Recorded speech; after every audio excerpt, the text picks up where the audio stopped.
అతయ్య ఏంట్రా? ఏంటి ఇక్కడున్నారు? Rest room కి వెళ్ళిపోయాను. అక్కడ ఖాళీ లేదు. సరే, ఇక్కడ చల్లగా ఉంది కదా అని ఇక్కడ వెయిట్ చేస్తున్నాను. చాలా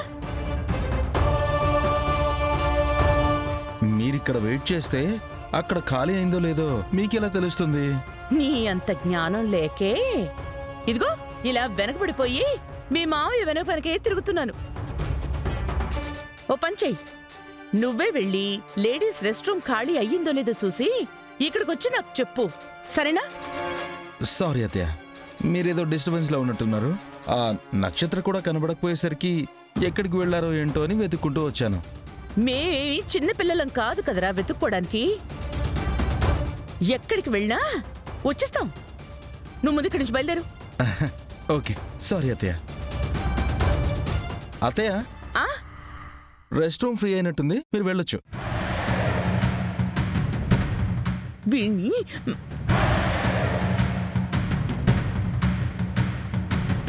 శివ, బయటికి రా. వెళ్ళిపోయాడు.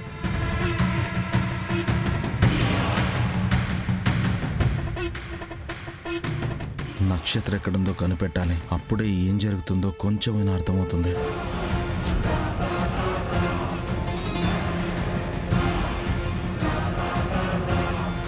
ఈ టైంలో మళ్ళీ ఇంత శ్రద్ధగా ఎందుకు దండం పెట్టుకుంటుందో ఏదో నడుస్తుంది.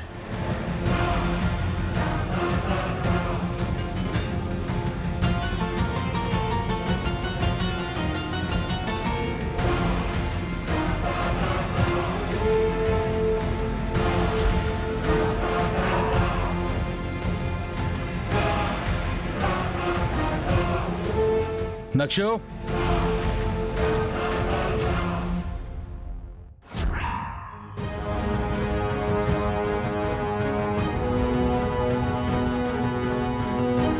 ఏంటి పూజ చేయించి కళ్ళకద్దుకుని మరీ తీసుకెళ్తున్నావు?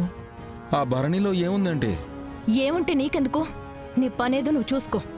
ఇప్పుడు నేను చేస్తుంది కూడా అదే బంగారం. మీరేంటో, మీరు పన్నుతున్న కుట్రేంటో తెలుసుకోవాలనుకుంటున్నాను. ఆ భరణిలో ఏముందో ఖచ్చితంగా చూస్తాను. నేను చూపించను. ఏంటి, నువ్వు చూపించకపోతే నేను చూడలేనా? ఇవ్వు, ఇవ్వు. వదులు.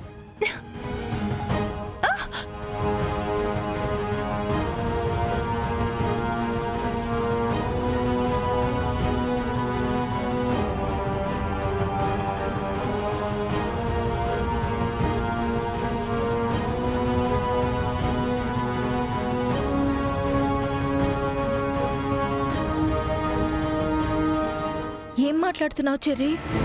ఆ భరణిలో ఏముందో చూడనివ్వకుండా నక్షత్ర చీకట్లోకి విసిరి కొట్టిందా? అవును భూమి, వాళ్ళేదో కుట్ర పన్నుతున్నారని నాకు క్లియర్గా అర్థమైంది. వాళ్ళైతే కుట్ర నా మీద పన్నుతారు, లేదా నీ మీద పన్నుతారు, లేదా గగనన్న మీద పన్నుతారు. నీ గగన్ బావ గుండెల్లో నువ్వు సంపాదించుకున్న స్థానాన్ని ఏ క్షణమైనా నువ్వు కోల్పోవచ్చు. అందుకే ఈ విషయం నీకు వెంటనే చెప్పాలనుకున్నాను.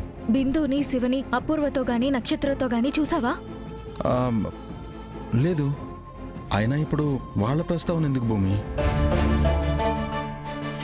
భూమి, అంతా ఓకేనా? ఏదైనా చెప్పాలనుకుంటున్నావా? ఆహా, ఏం లేదు చెర్రీ. నువ్వు చెప్పావు కదా, నా జాగ్రత్తలో నేనుంటాను. నువ్వు వెళ్ళు చెర్రీ.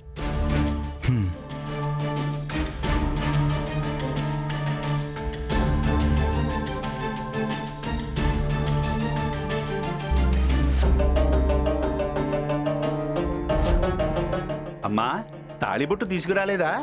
వచ్చేస్తాను పంతులు గారు, మా అమ్మాయి తెస్తోంది. పూజ చేయించి తీసుకురావడానికి నక్షత్రం ఎంత టైం తీసుకుంటుందేంటి? ఎంతసేపు చేస్తుంది పూజ?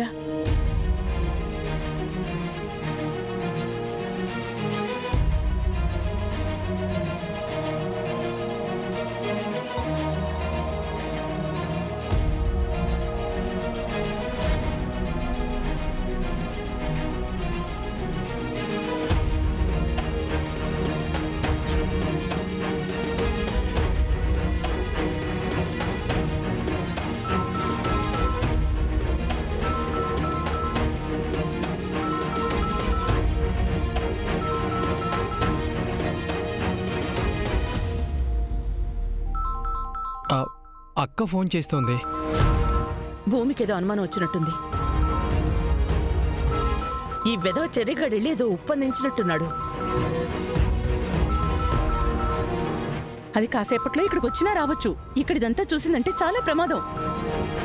ముందు నీ ఫోన్ సైలెంట్లో పెట్టేసేయ్. నువ్వే మీ అక్కకి ఎదురు వెళ్ళు. వెళ్ళు. మాట్లాడు శివా.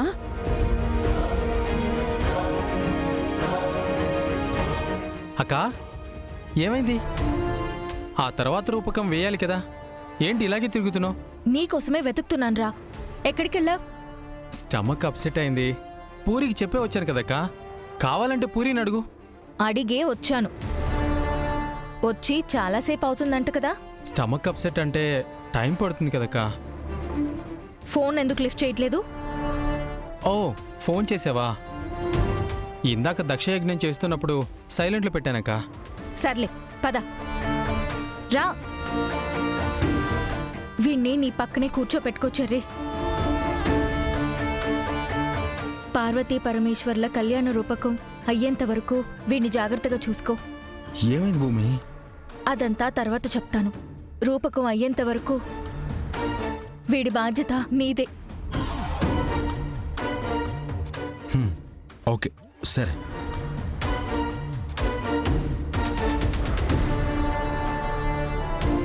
పద.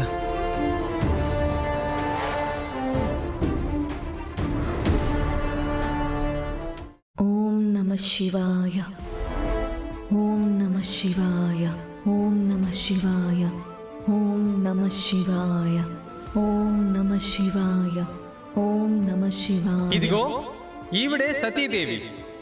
అదేంటి, సతీదేవి మరణించింది కదా, ఆ పరమేశ్వరుడు ఘోర తపస్సుకు వెళ్ళిపోయాక ముల్లోకాలు చీకటిమయం అయిపోయాయని కదా ముందు రూపకంలో చెప్పారని అనుకుంటున్నారా?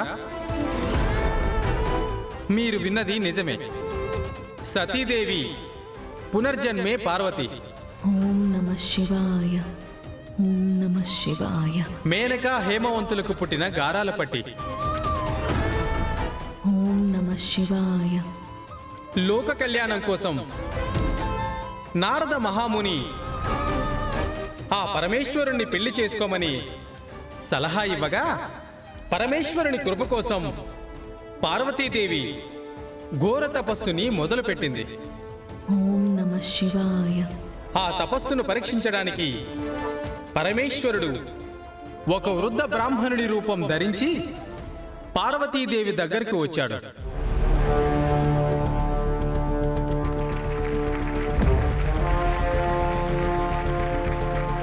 ఓం నమః శివాయ.